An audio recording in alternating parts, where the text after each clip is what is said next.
1강 강의를 시작하게 될 터인데요. 1강은 기도의 유산입니다. 그래서 13페이지에 보면은 이런 글로 이렇게 시작을 해요. 전능하신 하나님과 개인적으로 대화하고 그 귀에 속삭일 수 있는 기도보다 더 놀라운 특권은 이 세상에 없다. 신실한 기도는 우리가 물려받고 또 후대에 남길 가장 위대한 유산이다 라고 적혀 있습니다. 문제는 우리가 이 기도의 특권을 잘 누리지 못하는 데 있습니다. 왜 누리지 못할까 생각해 보면은 제 자신도 왜 기도하지 않을까 라고 생각해 보면은 역시 응답에 대한 생각이 내가 기도한 대로 응답이 되지 않았을 때 왜 응답되지 않지? 왜 이렇게 간절히 기도하는데 왜 이렇게 오래 기도하는데 하나님 응답하시지 않지? 이런 생각이 강하게 있기 때문에 우리에게 아직 미성숙하게 남아있기 때문에 좀 기도를 하지 않게 되는 않을까 그렇게 생각이 듭니다. 그래서 많은 것을 누릴 수 있으면서도 또 많이 누리고 있지만 거기에 대한 감사와 어떤 기쁨보다는 만족보다는 좀 특권인 줄 모르는 사람에게는 삶에 불평, 불만이 가득하게 되어 있는 것이죠.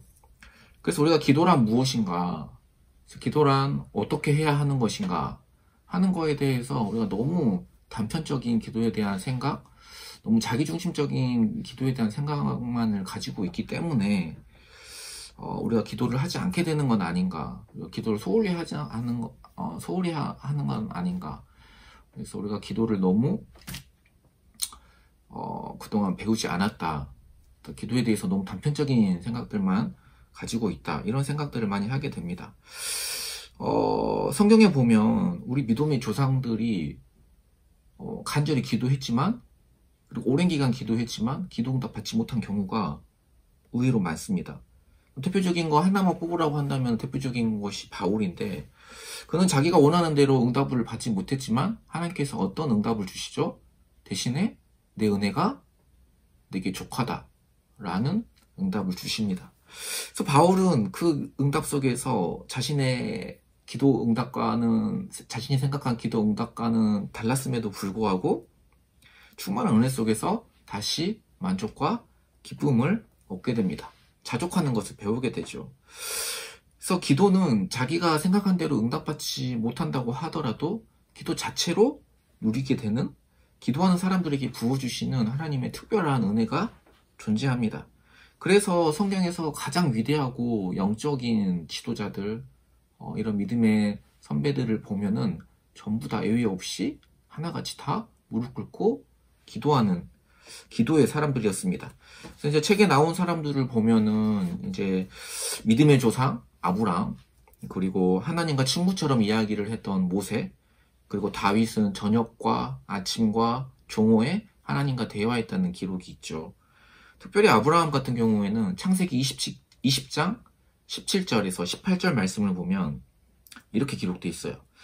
아브라함이 하나님께 기도하매 하나님이 아비멜렉과 그의 아내와 여종을 치료하사 출산하게 하셨으니 여호와께서 이왕에 아브라함의 아내 사라의 일로 아비멜렉의 집에 묻은 태를 닫으셨음이더라.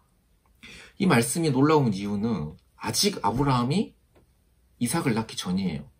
그러니까 이삭을 언제 낳냐면은 이 20장이 끝나고 21장에서 바로 들어가서 이삭을 낳거든요. 한번 생각해 보세요. 아브라함이 이삭을 100세에 낳았으니까 그 오랜 시간 동안 기다리고 기도했음에도 불구하고 자식이 없는 상태였어요. 그런데 자신도 아이가 없는 상태에서, 기도응답을 못 받은 상태에서 아브라함이 하나님께 기도하며 하나님께서 아비멜렉 집에 모든 태의 문을 여는 사건이 일어납니다. 이게 지금 무슨 의미가 있냐면은 저도 그래요. 저도 지금 제가 공황장애를 앓고 있잖아요. 제가 기도를 했겠습니까? 안 했겠습니까? 저희 5살짜리 아이 둘째 지솔이는 지금도 밥 먹을 때 기도하라고 하면은 아빠 빨리 낳게 해주세요 라고 기도를 합니다. 그런데도 많이 좋아지기는 했지만 여전히 공황장애에서 완전히 자유롭지는 못해요. 근데 만약 우리 청년부에 공황장애에 걸린 청년이 있다면 제 마음이 어떻겠습니까? 이런 마음이 들지 않겠습니까? 내가 기도할 저 청년을 위해서 과연 내가 기도할 자격이 있나? 내 병도 아직, 내 아픔도 응답을 받지 못하고 치유를 받지 못하고 있는데 누가 누구를 위해서 감히 기도한다고, 이런 생각이 들지 않겠습니까? 그러나 그렇지 않다는 거예요. 기도는 내가 자격이 있어서가 아니라 하나님의 자격으로 기도하는 거예요. 그리고 내게 어떤 힘이 있고 어떤 자격이 있어서 기도는 하는 것이 아니라 전적으로 하나님을 의지하는 것이 기도입니다. 그래서 이 책에서 여러 가지 모델들이 나오지만은 기도의 궁극적인 모델이자 대가로는 당연히 예수 그리스도를 뽑죠. 그래서 예수님 기도의 특징은 물론 중요한 일을 앞두고 밤새워서 기도하시기는 했지만은 예수님 기도의 가장 큰 특징은 습관을 쫓아서 그렇게 기도했다는 것을 우리가 볼 수 있습니다. 그래서 저는 이 쉬지 말고 기도하라 라는 이 말씀이 실현 불가능해 보이지만, 만약에 우리가 예수님처럼 똑같이 습관을 쫓아서 정기적으로 계속해서 예배를 드린다면, 기도를 한다면 이 말씀이 과연 어떤 의미인가 우리가 다시 생각해 볼 수 있습니다. 그래서 불가능한 이야기가 말씀이 아니라는 것이죠. 책에 허드슨 테일러의 이야기가 기록되어 있습니다. 이 이야기만 하고 마치도록 하겠습니다. 중국 선교회의 아버지라고 불리우는 허드슨 테일러의 아들 하워드 테일러는 그의 아버지에 대해서 이렇게 이야기합니다. 그가 하나님 앞에 무릎을 꿇지 않고 중국의 태양이 떠오른 날은 40년 동안 단 하루도 없었다. 그렇게 정기적으로 기도하는 사람이었다는 것이죠. 그래서 이 단단한 기도를 통하여서 저는 여러분들이 일단 기도를 시작했으면 좋겠어요.